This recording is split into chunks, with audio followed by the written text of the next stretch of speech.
할렐루야, 감사합니다. 오늘 또 하나님의 인자하심과 또 하나님의 자비하심이 우리의 가정에 함께 하시기를 소망합니다.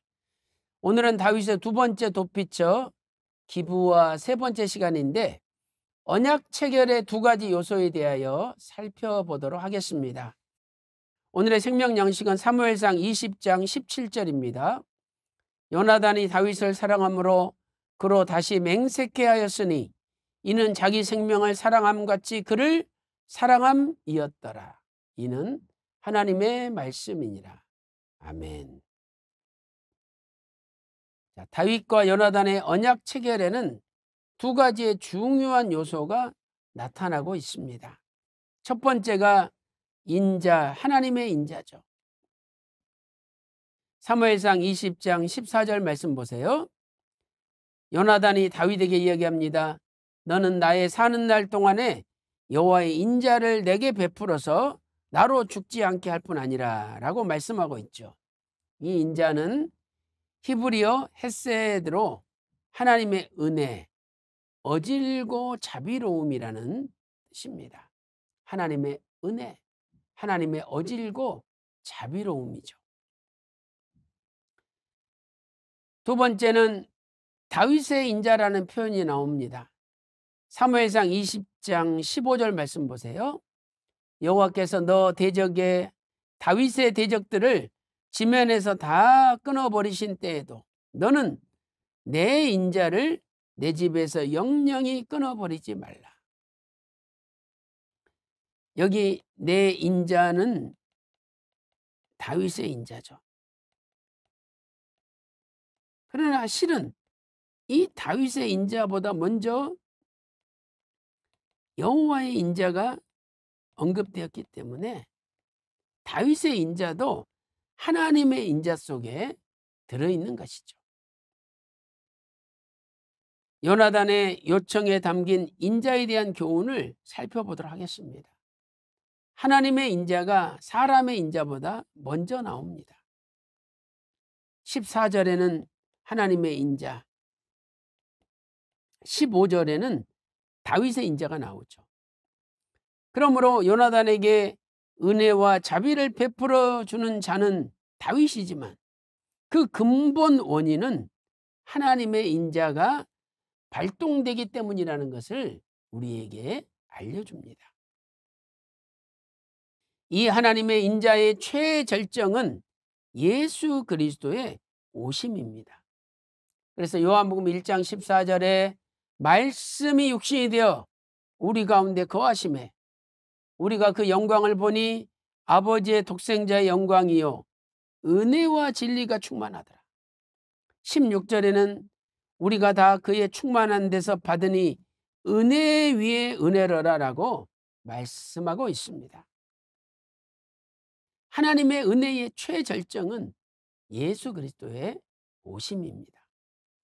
예수님의 오심보다 더 큰 은혜는 없다는 거죠. 두 번째는 사랑입니다. 요나단은 다윗을 자신의 생명같이 사랑하였습니다. 사무엘상 20장 17절 말씀 보세요. 요나단이 다윗을 사랑함으로 그로 다시 맹세하였으니 이는 자기 생명을 사랑함 같이 그를 사랑함이었더라라고 말씀하고 있습니다. 이 요나단의 사랑의 실체는 예수 그리스도의 사랑이십니다. 예수님의 사랑은 어떤 사랑입니까?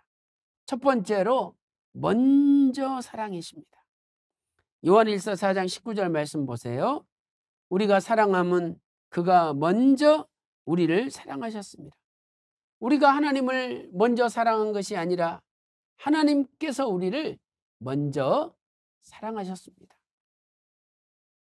두 번째로 예수님의 사랑은 끝까지 사랑입니다. 우리는 끝까지 사랑하지 못합니다. 그러나 예수님께서는 가룟 유다가 자신을 배신할 것을 아시면서도 그를 끝까지 사랑했습니다. 자, 요한복음 13장 1절 말씀 보세요. 6월절 전에 예수께서 자기가 세상을 떠나 아버지께로 돌아가실 때가 이른 줄 아시고 세상에 있는 자기 사람들을 사랑하시되 끝까지 사랑하시니라 라고 말씀하고 있습니다. 예수님께서는 가룟 유다가 자신을 배신할 것을 아시고도 그의 발까지 씻어 주셨습니다. 이것이 끝까지 사랑이죠. 자, 요한복음 13장 5절 말씀 보세요. 이에 대야에 물을 담아 제자들의 발을 씻기시고, 이 제자들 속에 가룟 유다도 포함되어 있는 겁니다.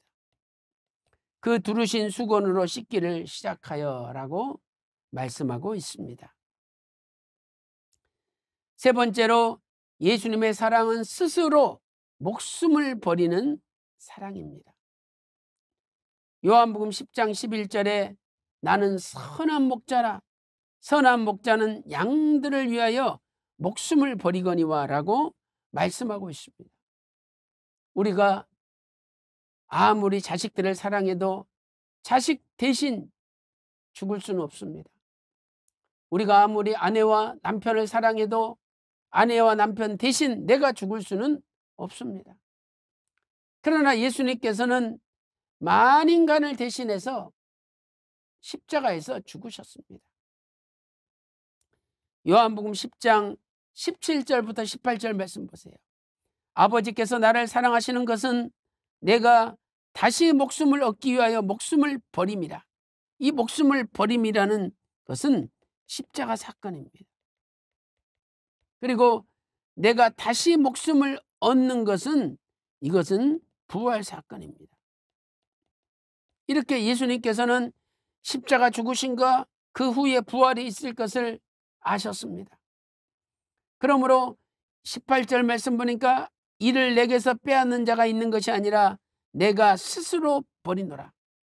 나는 버릴 권세도 있고 다시 얻을 권세도 있으니 이 계명은 내 아버지에게서 받았노라 라고 말씀하고 있습니다. 이렇게 예수님께서는 스스로 십자가에서 만인간을 대신하여 자신의 목숨을 먼저 버리셨습니다. 그러므로 우리도 예수님의 고난의 발자취를 따라 그분을 위하여 목숨 바쳐 충성을 해야 되는 것입니다. 사랑하는 성도 여러분, 오늘 또 먼저 사랑, 끝까지 사랑, 자신의 목숨을 버리시는 사랑을 깨닫고 그 주님을 위하여 우리도 생명 바쳐 헌신하는 역사가 있기를 주님의 이름으로 축원합니다. 기도 올리겠습니다. 하나님 아버지, 주님께서는 우리를 먼저 사랑하시고 끝까지 사랑하시고 우리를 대신하여 자신의 목숨을 내놓고 사랑하셨습니다. 우리가 이 엄청난 사랑을 받았다면 우리도 주님을 위하여 나의 생명 바쳐 충성하며 헌신하는 놀라운 역사가 일어날 수 있도록 인도하여 주시옵소서. 기도한 대로 다 이루어 주심을 믿고 존귀하신 예수님의 이름으로 간절히 기도 올리옵나이다. 아멘.